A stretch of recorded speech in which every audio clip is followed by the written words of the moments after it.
Hello, everyone. Welcome to Legal Funding Journal's virtual town hall, Spotlight on AI and Technology. I'm your host, John Freund, managing editor of Legal Funding Journal.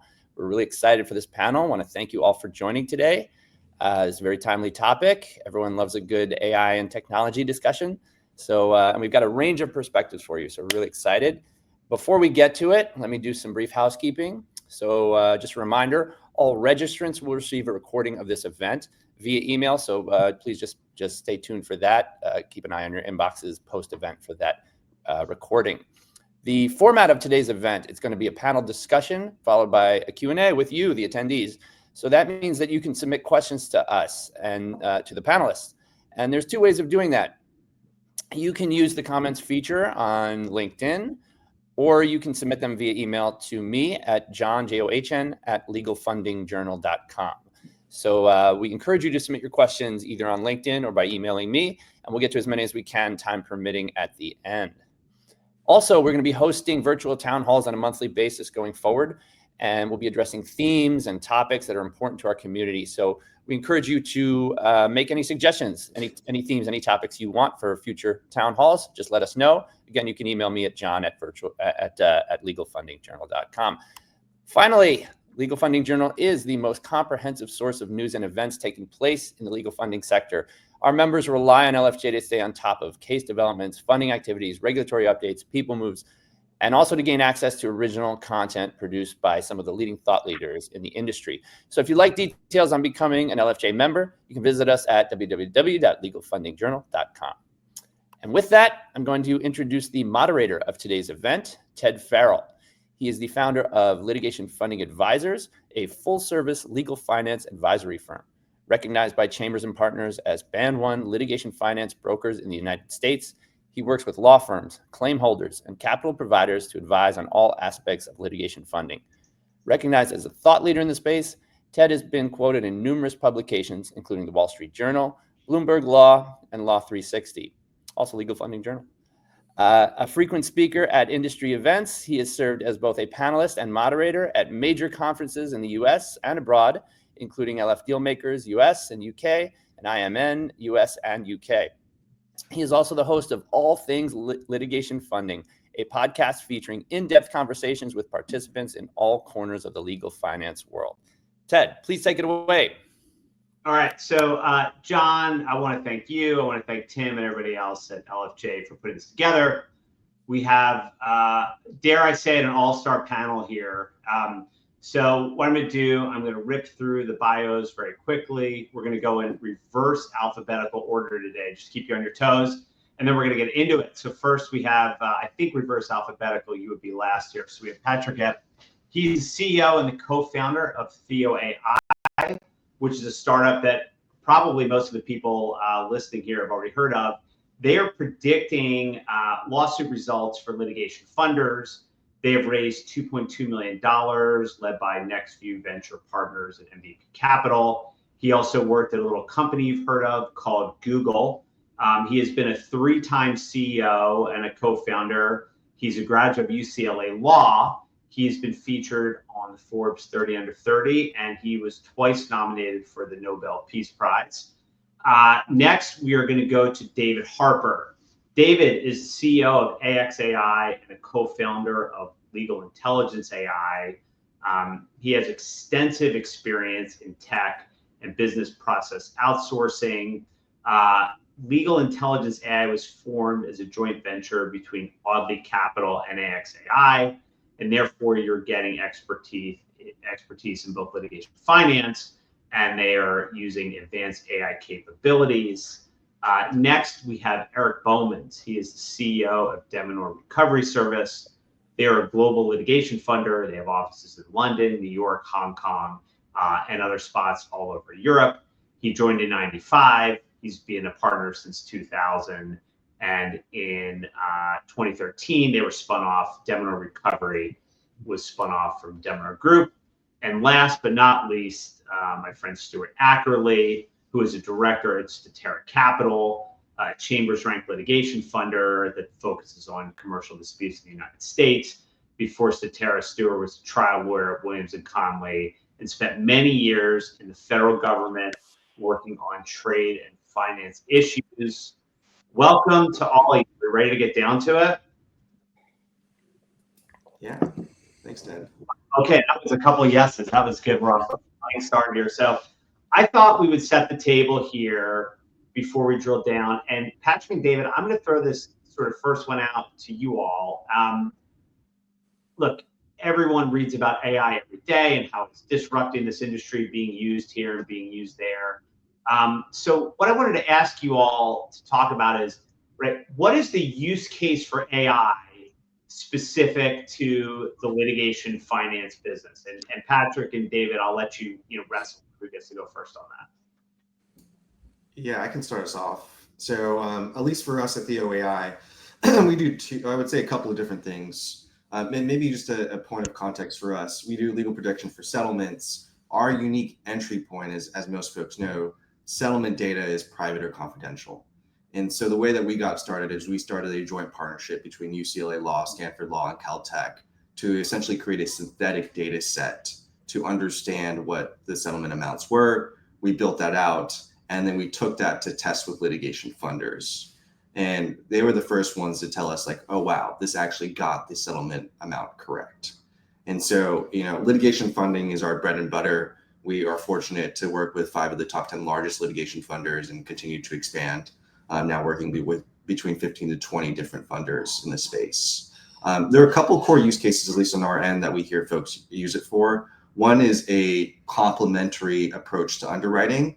So, initial gut take as to what are potentially the case killers. So should I actually, invest time in human underwriting to look at this case? The second use case is a last check. So before we're actually going into fund, obviously cases are fluid. They're ever evolving, they're changing. So between the first pass and the last check, has anything changed that would stop us from actually doing the funding? And then the third more novel approach that we've gotten a lot of feedback for is on origination. So, there are 270,000 new lawsuits filed a day. Generally speaking, in order to understand, if this lawsuit has any merit, you have to read through all the cases. It's very time consuming to do. Directionally, as an application, as an AI application, we can comb through all those documents. We can read all those emails. We can, look through social and digest public information to say, hey, these are the cases that actually are most relevant to your fund. Instead of looking through 50 or 100 of these are the top 10 most relevant ones, and we send those to clients on a weekly basis. Interesting. I'll jump in just on the back of what Patrick's talking about there, because it's fascinating. His business and his product is outstanding, having seen it firsthand. And it's about the superpowers that you give to firms and financiers to allow intelligence to come out of data, right? And for us, having now worked with hundreds and spoken to hundreds of law firms and slightly less, but a big volume of litigation financiers, our big why is about safeguarding capital. So we work across 2 areas in litigation. One is mass tort, big volume, maybe complex, low complex, or high complex, somewhere between both, where there's a big book of business or there's one single commercial entity as a plaintiff.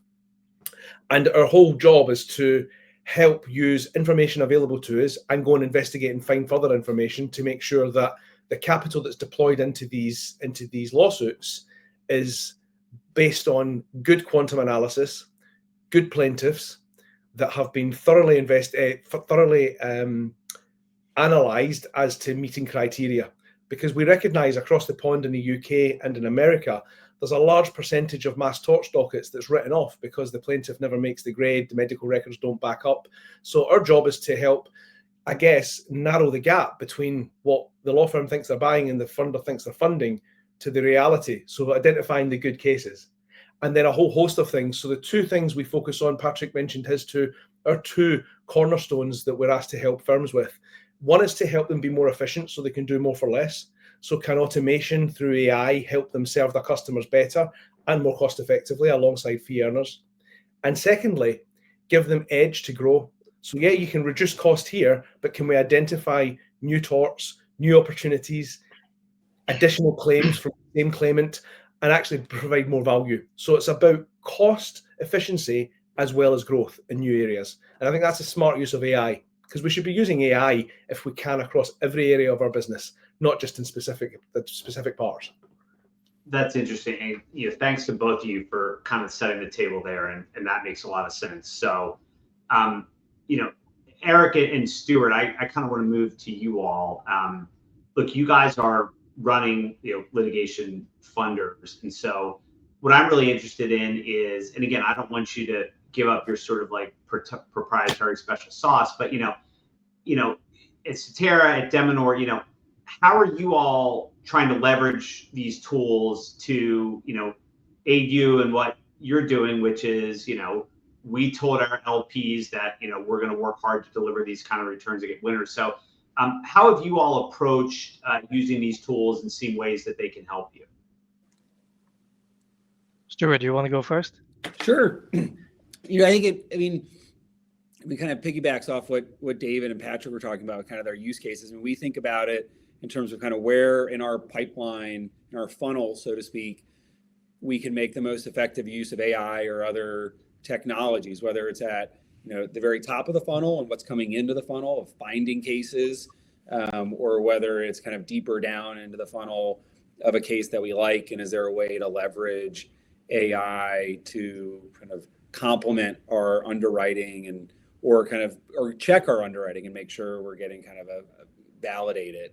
I think, and there's just different uses for it. I mean, we think about it a lot on the origination side, as David was saying, of just kind of making us more efficient, letting us be able to sift through a larger number of cases more quickly and as effectively as if we had bodies to look through them all, but also to help us just find more cases that may be a potential fit. And I know we'll kind of talk about this later, in terms of kind of the data sources that you rely on. I think, a question we always think about, especially for kind of early stage cases, is there enough data available? For example, if there's just a complaint on file, is that going to give you enough for AI to kind of give you a meaningful result? And then, of course, there are cases that, are pre-filing that, you can't necessarily use AI or kind of publicly available information to evaluate. And then deeper down in the funnel, it's, I think, we think about it a lot with duration and just kind of, and that's something we always hear about from investors. And we think a lot about and trying to figure out, how can we... You mean the duration's too short to recover? It only took 9 years exactly. to get paid back? Yeah, I know. It's too fast. That money's recycling too quick. It's so tough. But, how can you use the data available in PACER for federal cases or available in state cases to try to make more accurate predictions about how long a case is going to take?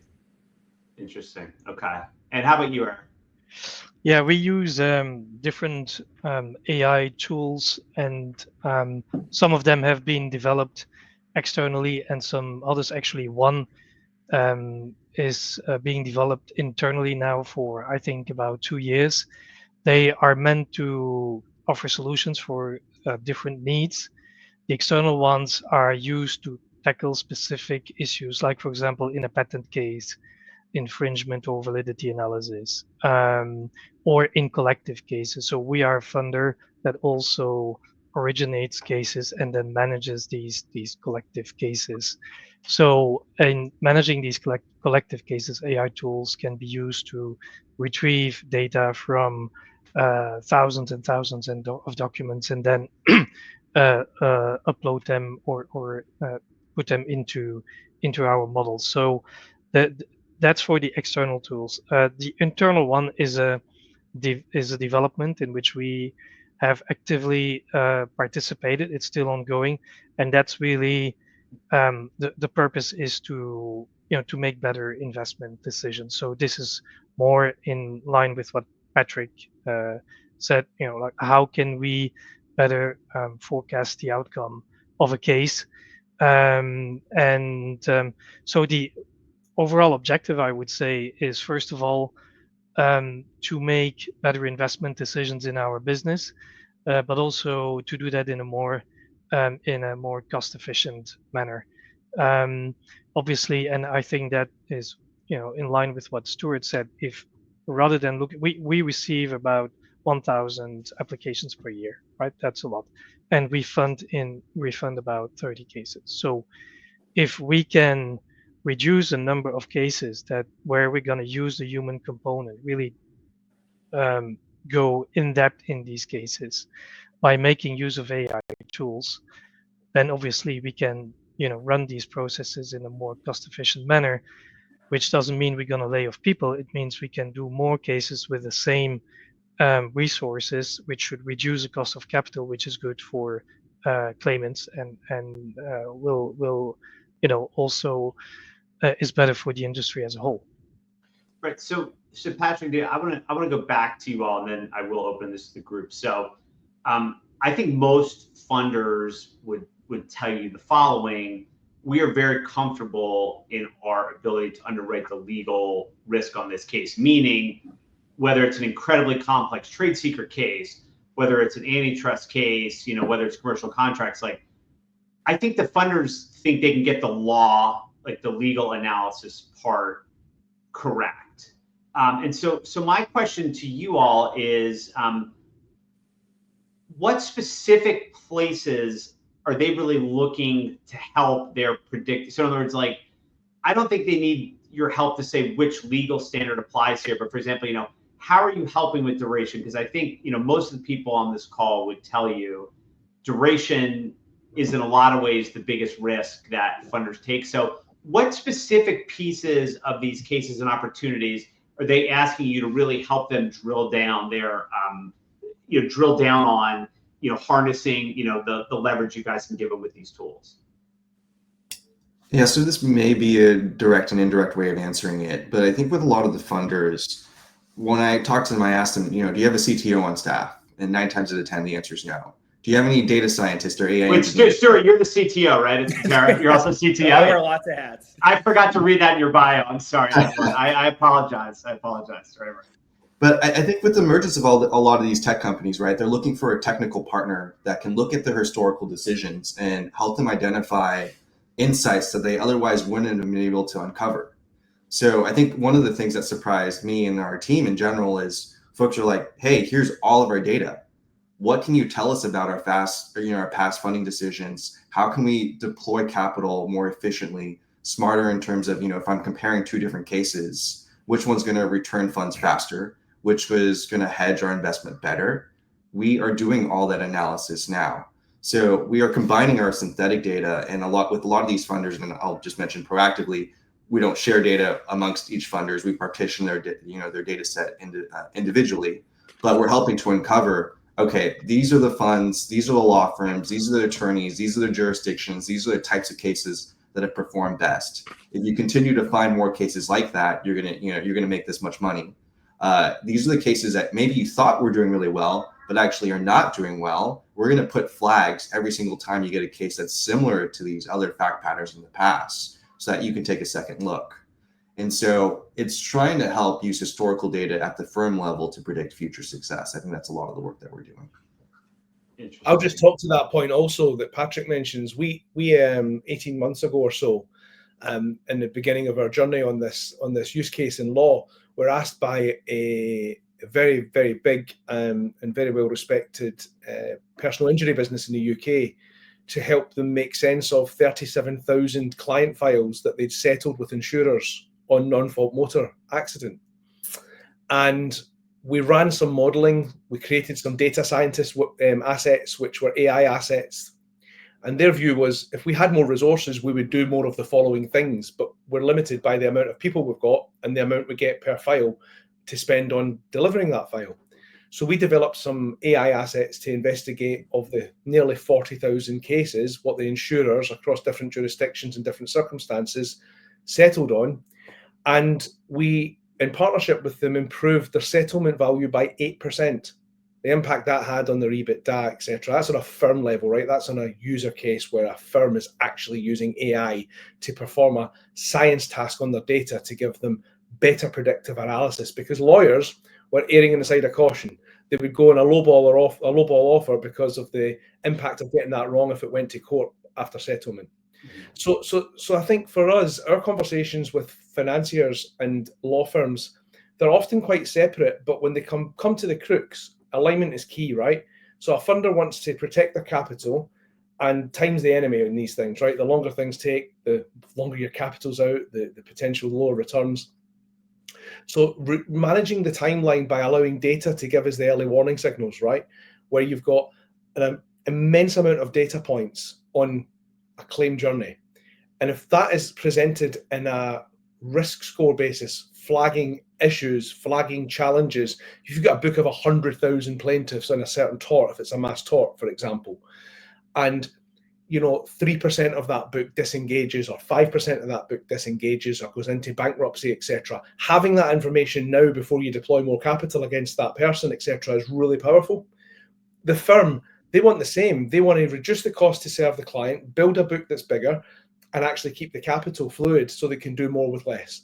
So for us, we're seeing a lot of different use cases within the firms and the funders, whether it's data as a science, whether it's reducing the costs to aggregate the business, or whether it's just to perform risk analysis and analyze what the book's worth, what their work in progress is worth, and doing that 24 hours a day, 7 days a week with no stop and no rest, because you've got a computer system that's working with the data that's in there. And then to use Patrick's point, to use industry data as well that's available to do predictions. Super powerful. But most of our clients use 5 to 10% of the data on their fingertips. They just don't have the resources and the know-how to use the 90% that's not talking. And also, to Eric's point, 1,000 applications, good bits of business coming in the door potentially. How more thorough could you be if you could analyze every bit of that bit of business without the cost of somebody taking it to the very end? And if that could mean 30 cases that are funded become 40 or 50, that for me is where AI has the advantage. Stuart, Eric, anything on this? Because I have another zinger to ask here, so it's your choice. We either end the category, it's up to you guys. But anything else on this? No, I would agree that, for us, predictive outcome analysis is the big thing. That could be the game changer. AI can offer a lot of solutions for very specific problems, and can be very useful, and can reduce the cost, etc., of analyzing all these cases. But predictive outcome analysis is the big one, and requires a lot of data. And so the problem is, where do you get the data from, and how good are the data? How unstructured or structured are they? And you're stepping on my next question, Eric. This was the big next topic, and you just stepped on. But there you go. So no, this is really important, right? Because what everyone's going to ask, and I really want to get into it. So what are these data sets? So we're predicting based on, so what courts are you data scraping? State court, federal court, arbitral panel. So let's get into that. Patrick, I'm gonna pick on you again here, because you were nominated for the Nobel Peace Prize, so I'm a little bit jealous. So anyway, but really, where are you pulling from? And again, you started this in law school, so tell me kind of how this started and what were the data sets you were looking at to kind of build this engine? Yeah, we at this point, any public data sets, I would say most legal tech companies already tapped into it. So that's not really interesting for us. I think the area that's more interesting is the stuff that's sealed or confidential. I think most legal tech companies or even litigation funds just assumed you couldn't get that data. And so when we started this research project, it was to say, okay, generally in the sealed settlements, the fact patterns are public. Can we give our best guess if we bought a group of expert underwriters in the same way that litigation funders do, to just say, hey, based on this case, we think it probably settled for this. By no means the actual answer or a perfect data set, but what we've now found, having back tested with litigation funders, it gets us pretty close to the actual. But I want to stop you there, because you actually raised a really important point, because I'm sure the objection, David, that you hear, and Patrick, that you hear is, well, there's stuff you don't know, so how can you underwrite that? Eric and Stuart, I'm assuming you also don't have sealed confidential settlement data either, right? And you're trying to underwrite. So, right, I'm assuming that's how we all look at, there are natural blind spots in this business, which is why the money costs more than if you went to a bank and took a recourse loan out, right? So, Stuart, how do you think about those blind spots and dealing with sealed stuff, and how AI can help you all when you're just kind of using your expertise, but there's not there? How do you guys think about that?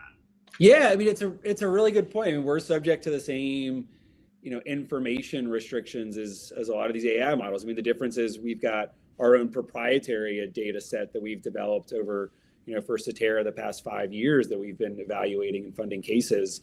I think,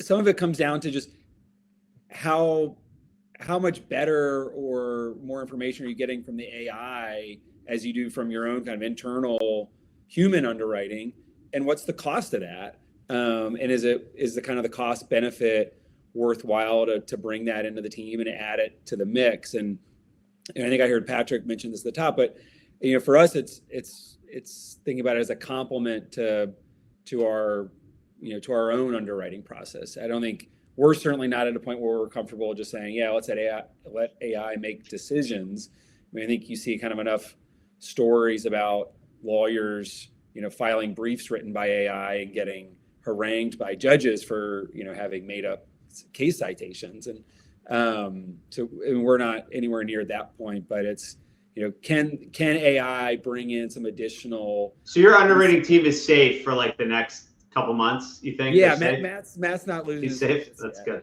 He's not. I hope he's not watching. That's fine. Okay. No.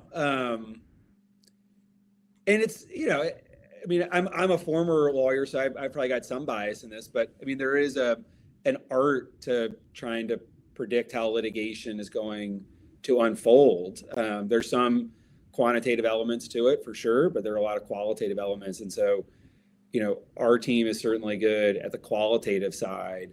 There is, we use quantitative tools, and it's just, is this a good tool in our tool belt to have to analyze the publicly available data that's out there and to analyze our proprietary data? Because I mean, Patrick and David are right. I mean, we've got a lot of data, but we don't have endless time or ability to sift through that and kind of pull all the conclusions that we might be able to, or connect all the dots that AI might be able to connect if it were unleashed. I think it's a really good point, Stuart, and I think some of my counsel to our clients, even before their clients, is there's this AI fever going on in the market, like fear of missing out. What should we be doing? It starts at the C-suite. The CEO is saying, I'm watching this stuff that's happening in another marketplace, in banking or in retail. What should we be doing? And I think it's important that I was really inspired by a Warren Buffett statement when he talked about, look at the use cases for something and be the use case rather than buy the solution. So for me, if a law firm or a funder can adopt AI in their practice rather than just buy a solution, but actually create a methodology around it, you end up with, I think, the real nucleus of an innovation, and using data in a better way, because you've got the superpowers of being able to manage it more effectively and index it and then model on it. Back in the 70s, when the FBI came up with criminal profiling, when they used data to predict what a potential serial killer might look like, where they might live, etc. Some people that come up with that in those days were called crazy, right? And that was about just taking data to another level. What we've got now is the ability to use massive volumes of data that's available to us internally in our organizations, coupled with information externally. And where we should be collaborating, we should be encouraging collaboration across litigation financiers across the globe to actually talk about settlements in confidence in a way that's safe, because everybody wins with that. The litigation financier wins, the plaintiff wins, the firm wins. There's success for all. So I think the data sets, there's no bias there. It has to be internal, it has to be external. We should just look at every use case separately and say, what would an ideal world look like? What is available to us, and what's the art of the possible?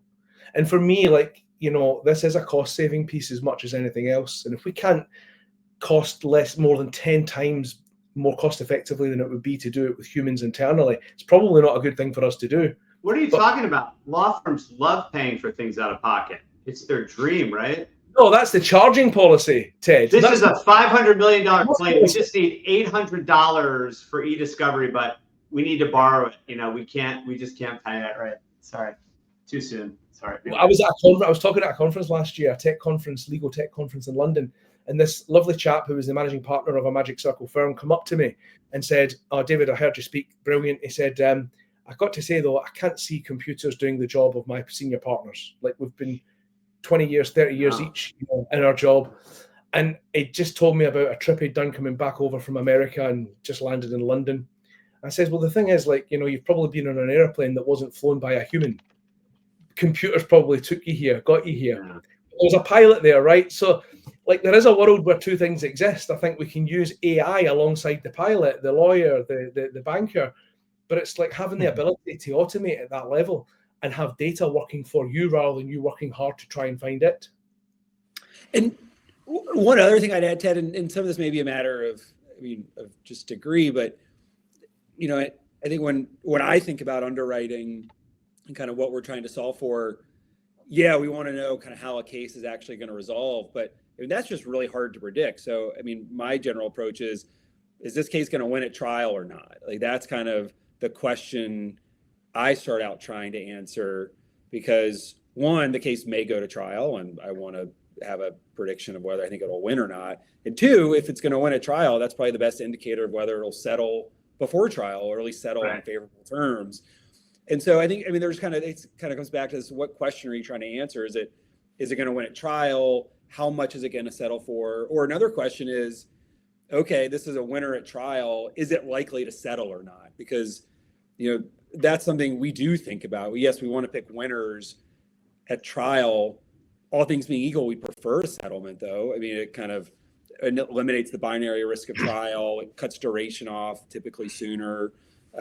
So if, you know, the technology's out there to say, yeah, this is the type of case that is likely to settle, you know, maybe we don't need it to tell us how much it's going to settle for. We're kind of comfortable in our own analysis of trying to kind of soft circle that amount. But if it's going to say, yeah, given the characteristics of the parties and whatever else, this case has a better than even chance of settling, that's potentially interesting. Interesting. Eric, any thoughts on this? Yeah, no, I think getting access to the data is one issue. The other one is the quality of the data, of course, that you put into the machine. And you put bad data in a machine, you might get some correlations, but what's the relevance, right? So, and that's the problem that we are facing. So many cases are settled, you don't know the outcome, and that's where you still need the human component. Like, we need doctors to train computers to analyze medical images. We need lawyers and people with litigation experience who can tell a computer whether this is a good case, whether this is a good settlement or a bad settlement. And, you know, in the end, if you don't know it because it's confidential, someone has to make a call on that. I'm afraid that's what we have to do, right? Even I think one litigation funder or several litigation funders are not going to have enough data with settlements on the same type of claim to build a predictive analytical model on it. And so you need to get massive amounts of data where some human elements, some coding is still going to be required, manual coding. And I think that's a process that we're going to have to go through. We're not there yet, but yeah, I think the work that Patrick is doing is excellent because it can help, of course, get to quicker results. There was a partner in my old firm who never lost a case, and his bio would name the matter, and then it would say, settled extremely favorably for my client. That was like every single case he had. So it was good. Okay, here's the next one, and this is really an Eric and a Stuart question. What are you hearing from your investors about how they want you to be leveraging AI? So as you're, look, I don't know where you are in your funds, but there's always some level of raising for the next fund. And so the question goes, you know, what are you hearing when you talk to that family office that does everything? Are they asking you about how you're using AI? I'm just kind of interested if it's sort of going the other way. Stuart. Sure. I think it's a topic that's of interest. I mean, I think, you know, AI is everywhere. And so, you know, a lot of people just want to know, how are you using it in this space? And, you know, as you said, Ted, like litigation funding involves taking a lot of risks. That's part of the job. It's why, you know, you can't go to a bank to get funding for these types of things. But I think anything. Well, you just have to pay it back if you lose. You can get it. No, you can get it. Right. But, you know, I think investors, like anything you can do to help quantify the risk and and put some parameters about it is very helpful, and kind of makes them feel more comfortable about the decisions that are being made. And again, I'll come back to duration. Anything you can do, and I think that's probably the big issue we hear the most about is duration, and then AI kind of comes in of, all right, is AI a way to help manage that or control for that or predict that, so that you don't have these cases with super long tails that are going to affect our returns, and we're going to be sitting around waiting for way longer than we want to for an outcome in a case. We haven't had any particular questions on whether or not we use AI. We don't have the impression that today it's part of the prerequisites for investors to invest in a litigation funding company. We are very keen to use AI, so we will propose it as a plus. We don't have the impression that it's a requirement or that investors attach a lot of importance to it. What they really focus on is track record, pipeline, quality of the team, processes that are in place. But we don't see today AI being part of that. For sure it will come, but not today. Interesting. Can I mention there, Ted, just on from Eric's point about not leading that we do AI, because investors probably aren't bothered whether you do AI. They want to make sure their money's safe and they're going to get the return that you promised them. And some of our clients who are litigation finance houses invite us to actually come into their investor presentations where they're bringing family office money into their firms. And they give us a 15-minute speaking slot to talk about the solutions that we've embedded in their business. And fundamentally, we just tell the story about how we bring that litigation financier closer to the action of every individual client. Like, know your customer, really know your customer. So that if you're funding, if the family office's money is flowing into a financier who's flowing into a firm with a docket of 50,000 claimants, we've seen every single claimant. We know they're real. We've analysed their quantum. We've seen the evidence of the records relating to their claim. And we've testified that it's a claim that's worth this amount of money and that it's got high prospects of success. That's not on a claim level. That's on an individual customer level. And we find, and we're fed back, we get feedback from the litigation finance houses that's really welcome when investors can see that level of diligence that happens on every client at every level constantly as well, not just at the intake, but throughout. That's powerful. Yep. Interesting. So, Patrick, I want to ask you this one, because we did talk a lot about duration, but another thing that can be really tough is when the potential defendant is not a publicly traded company. There's questions about collectability, right? And it's, we think they're worth this, we think they're worth that, but then even if they're clipping 200 million in revenue a year, what are their margins look like? What can you do to help with that exercise of trying to figure out if somebody's collectible or not? We do that analysis, but we don't have access to information that anybody else doesn't have access to. Oh, right. Yeah, right. But I mean, are you just running simulation? Because that I know has always been, I remember working up cases for funders when I was in private practice, and we'd hire a troll to do searches and stuff, but that's another one where, look, it's part of the guesswork part of this business, right? The Rumsfeld quote about there are known unknowns, right? In a privately held company, how much can they really pay is always a little bit of a mystery. So.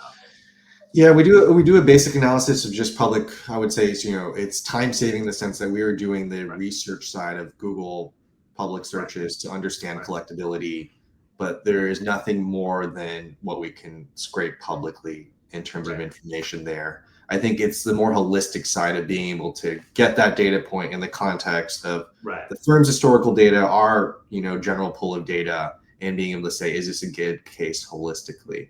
I will just add too, though, on this, some of the conversations we've been having, this is still a statistical model, as in it's not 100% accurate in terms of actually trying to predict the outcome. Like, a small story that's top of mind for me is we started serving law firms as well in doing prediction.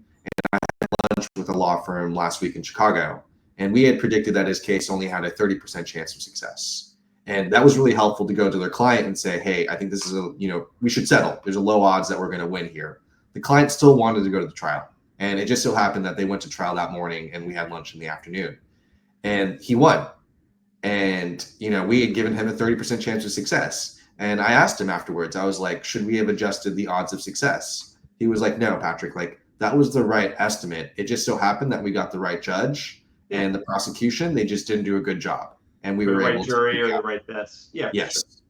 And so again, like this is statistics. You can still defy the odds on these cases. But Right. again, it's just a data point that you can use in your arsenal of reviewing a case on if this is something you should actually move forward with. That'd be good for litigation funding. We only pick 30% winners, but we defy the odds. Like I think that would be terrific. So, all right. So I think we have a couple minutes left. I know that people are dying to ask questions. In fact, someone is calling me right now who I know is dying to ask a question on the panel. But I'm going to throw one more out, and then I do want to go to the questions. So, in 5 years, could there be a litigation fund? So I look at, you have Wall Street funds that are doing algorithmic training, right? All that kind of stuff. So a question is, I mean, do you think that we might have a fund that is largely doing everything with just, with AI? In my mind, yes, there are going to be those funds, but I think it's just like what we see in financial services. There's like the Wealthfront and your more automated robo services. But generally, when it comes to people's money, especially high net worth individuals, institutional money, they're going to trust humans at the end of the day. And we see our jobs as being that complement to existing services to help them make more informed decisions. We're not in the business of doing automated trading for us specifically, but I think there are firms that will emerge that do that.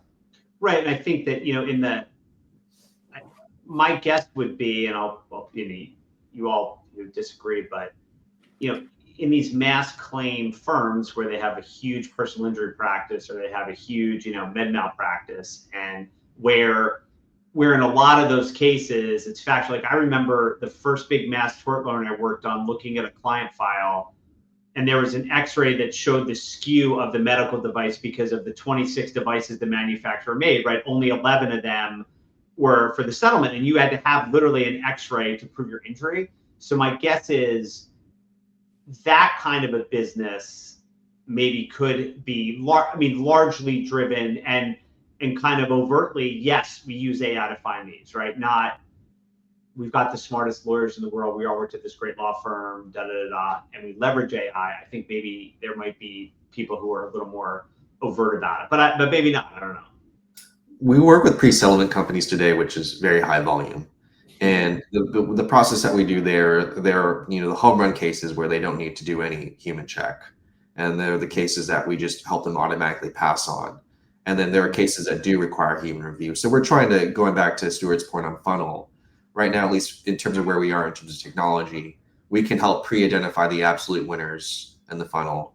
We can reject the absolute losers. And then the ones that are more closely in the middle, we can make sure that you're only looking at those. So then your humans in terms are in the highest leverage position. And dare I say that AI is being used to make sure that litigation funding doesn't get behind any frivolous cases? I mean, dare I say that? Is that possibly true? It's another check, right? To make sure that these cases are real. David, you look like you're chomping at the bit here. Well, I think, there is entirely that. And the other side of this spectrum is defendants are using AI to rebut the challenges in the claims and litigation, right? Well, who do you think figured out duration? Who do you think figured out what these law firms borrow at, and when the whole thing is underwater, right? I mean, it's no accident, right? Totally. And they're using advanced AI to investigate the plaintiffs that are bringing the actions to disqualify them and discredit them. So you've now got a world where you're kind of going to have to use AI in certain instances in order just to be successful because of the firepower the defendants have. Right. And and Eric, I'm gonna ask you specifically on this, but what I'm finding in mass tort is in these big ones where there's not a question whether anyone was ever injured, defendants are willing to pay on the ones you can prove, right? They really are willing to pay on those, but they want to separate out. So sort of the better and more pristine the file is, they will pay. I mean, Eric, do you find that in these mass claims as well? Yeah. Like if you have the goods. Yeah, absolutely. The evidence is key in these mass torts much more than the merits, right? On the merits, mostly these cases are they're clear cut, but then you need to prove the loss that was suffered, and that's where AI can be extremely helpful to provide better evidence to the defendants. Yeah. Yeah, and I think really one of the regrettable things, and David, you raised this earlier, and you said, well, a law firm has all these cases. I don't think they're cases. I think they're signed retainer letters where no work has been done.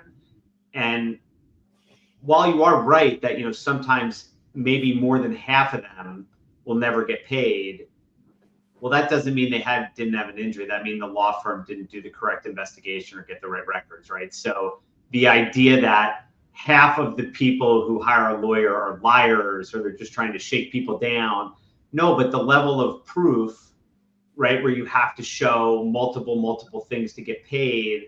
And so, look, I don't want to be on my high horse, but I will get on the high horse. Like, this is an access to justice thing, right? If you were injured, even if you have to show 26 things to prove your injury and get paid, if this can help show those 26 things, like, we should all be like, we should all be like in favor of that. I agree. Yeah, Ted, the only thing, I mean, I come at it from a different perspective just because we primarily focus on commercial disputes. And so I think you do now. Just wait. Trust me, you'll be right. You'll be moving. That's right. When you can't get that fund out the door, trust me, you'll be doing that. Yeah, and I'm no data person. Like I'm a lawyer because I'm not good with numbers. Wait, I thought you said you were the CTO of Statera earlier. I think now we've got a problem. Right.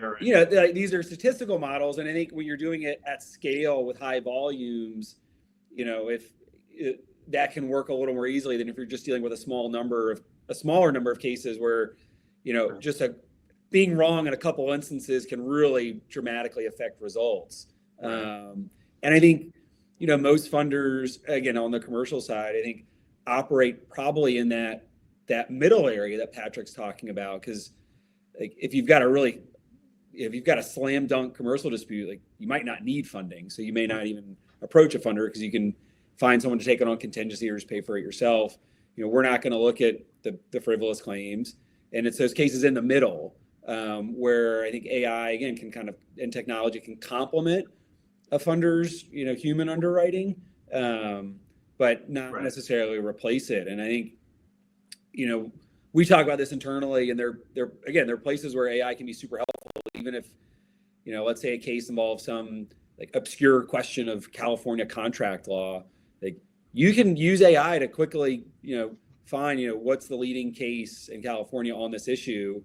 And generally speaking, it'll come back correctly, but you want someone reviewing that result who can identify whether, wait, that's way off. I know that's not right. Right. But it can be a really helpful shortcut. I agree with that, Stuart. Yeah.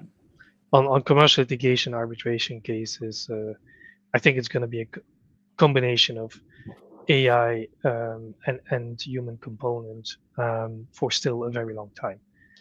You said 5 years, Patrick. That's great. I hope it will, but I can see that happening in collective cases though, which is more process driven. But in commercial litigation arbitration, it's going to take time because you have so many different claim types, and you need to find all these data, structure them, teach the machine to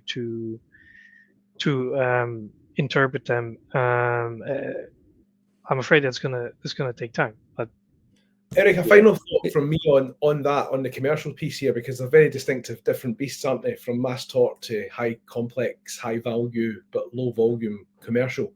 But we're working on a project just now for a client. It's a firm we've trained 15 specialist agents to be lawyers, investigatory lawyers, and on disclosure bundles, when the defendant sends huge volumes of disclosure into the room, those AI assistants are finding the smoking guns that would be problematic or to their advantage. And it's that gives the fee earners the power to actually go and focus their efforts on the parts that are actually meaningful rather than spend hours, billable hours, but how do you measure the value of the IP attached to AI? But they can focus their efforts on the smoking guns that come from those disclosures. So disclosure is a great use case for commercial disputes where AI modeling can be hugely beneficial. Yeah. I'll add one point on the data piece, because Eric, you mentioned, like, Deminor looks at 1,000 cases. For our data collections, we're not only looking at funded cases, we're also looking at what folks are passing on. And one of the big questions that we get in usually our onboarding phase when we look through all the data is, was there a case that we passed on that we should have funded? Like, is there a case that our prediction should have said, like, hey, this would have been a big winner for you? And what can you do now to look at future things that you may have passed on again in the future that you should have taken?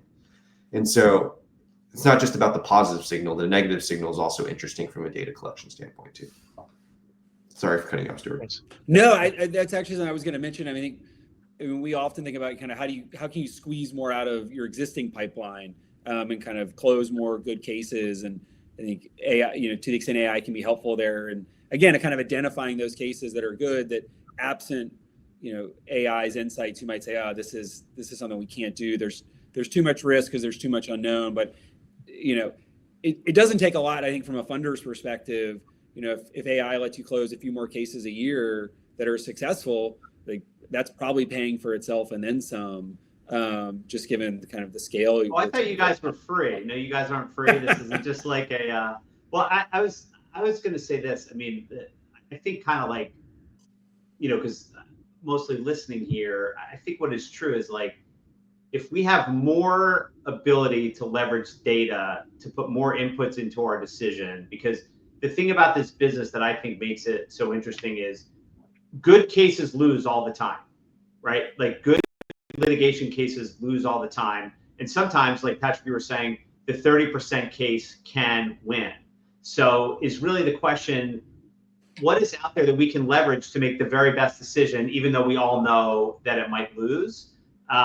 So I think that's really interesting. So we have two choices. We can either do, you guys each have your 5-minute closing statement, or we can go to the listener questions here. So John, I'm going to leave that up to you if you want to unleash those listener questions now.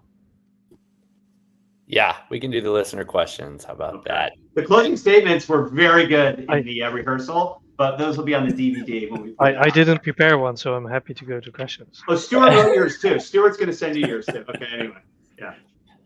Thank you so much, Ted. That was a really great job. And okay, we have a few questions here. I'd like to encourage you, if you're listening, again, this is your final chance. You can post any questions on LinkedIn or email them to me. So first question we have here, these are all jump ball questions, so anybody wants to take them.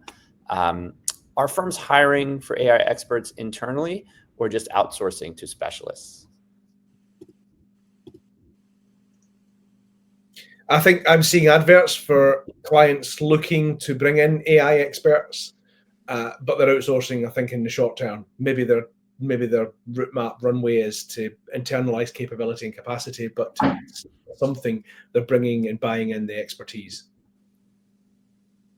Yeah, I think my observation working with funders is the vast majority don't have any particular AI talent. I think they're looking to startups to try to complement their existing team and bring in that expertise.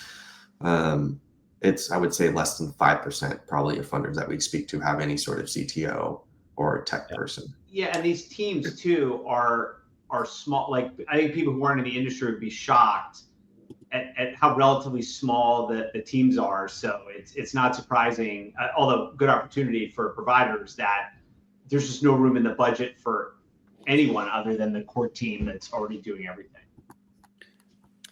Yeah, makes sense. Okay, a question here. Stuart and David both alluded to the costs of using AI. Can we learn a little bit more about how this works, as cost-benefit analysis is likely a piece of users' decision-making on whether or not to invest in AI? Shall I jump in there first? Go for it. Yeah. So I think there's two ways that AI can be consumed today and purchased. One of them is like a software as a service style operation, where you're buying the use of a technology to perform a task or tasks, and that's on a user basis. And the other way is aligned to the way that a business process outsourcing solution would be provided on behalf of a business partnership. So a law firm, for example, I'll use a law firm as an example here.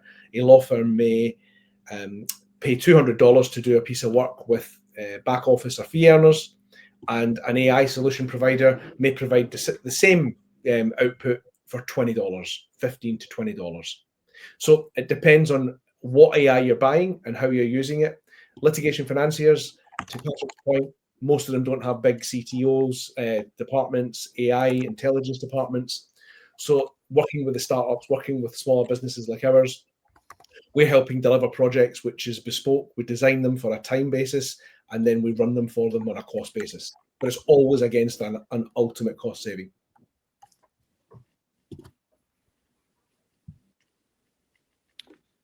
That's great. Anybody else want to chime in, or we have one final question?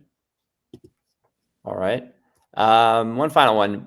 We might have touched on this already, but here it goes. Yeah, how does AI get access to enough of a critical mass of settlement information to make informed decisions?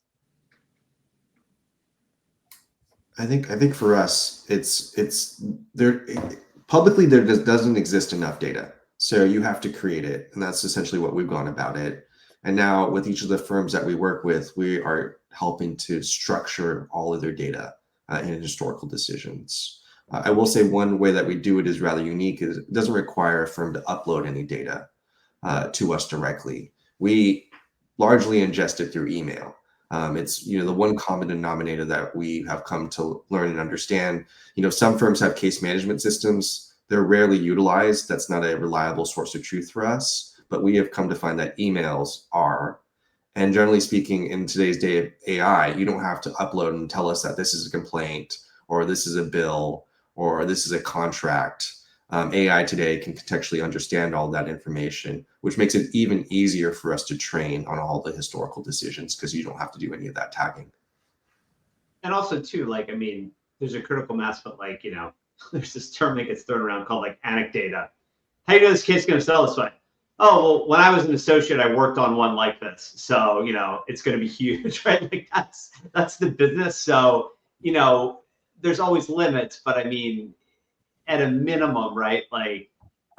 You just have more data points to help you make the decision.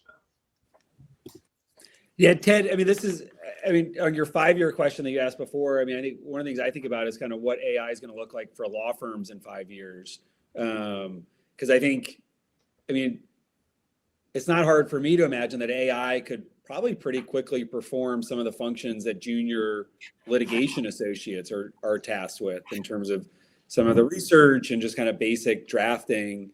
And well, they can write every motion to dismiss, right? It's conclusory and threadbare, right? They can put that in there. And if you've got a senior associate or junior partner kind of over editing that, maybe that's a real use case, but then that gets to kind of a law firm's financial model and whether they could survive that. So I guess David and Patrick, I'm just curious kind of where y'all see law firms' adoption of AI and Yeah, the big dilemma is the billable hour. There's no doubt about it. Will this impact my billable hour? We quite like the way things are currently. But it's a compelling case for us to answer when fees are being reduced, the courts are being applying more scrutiny to costs, and we've got an obligation to do right by our clients, giving people access to justice, lowering the costs to litigate and bring access to justice. So I think in certain instances, there's an absolute resistance because of the billable hour and how the business is structured.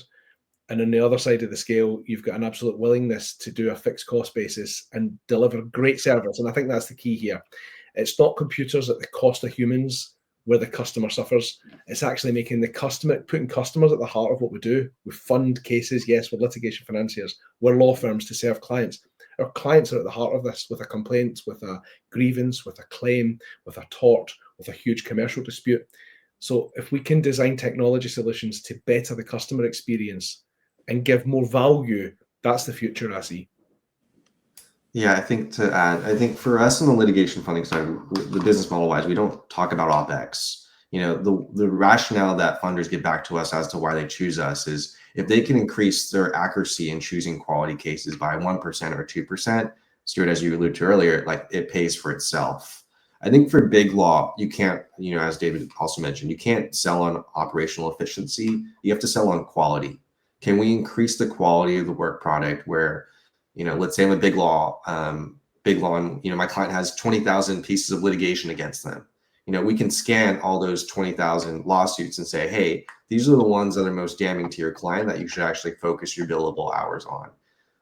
There's just no way for a human to go through 20,000 pieces. At the same time, giving you a snapshot, one judgment, because it's seen it all.